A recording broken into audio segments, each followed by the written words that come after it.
Let's take a look. Now let's get back to this policy issue that Mr. Toscano was talking about.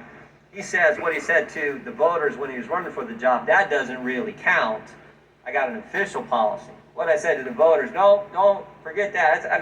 Frankly, that's what happens in a lot of politics. I actually think it should be just the opposite. Whatever you told the voters, if they elect you, you should do what you said. I think he's doing that. I think he's just trying to wiggle around it now. But here's the policy. Consideration of this is County of Fairfax Commonwealth Attorney Procedure Memorandum 12/15/2020 Policy Title Guidelines for Plea Bargaining, Charging Decisions, and Sentencing, authorizing signature Steve Toscano.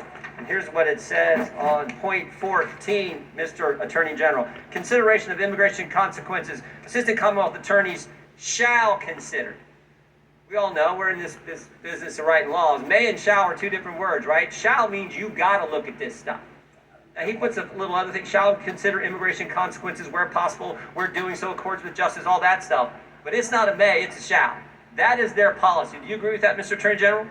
That is their policy, yes, Mr. Chairman. And do you believe that has impacted the decision to let these bad guys on the street who did terrible things, again, Ms. Minner is beside you. Just between 2022 and 2024, Mr. Toscano dropped the charges on Mr. Jala of trespassing, malicious wounding, theft, petty larceny, trespassing, disorderly conduct, and malicious wounding. That's like 7 crimes, right?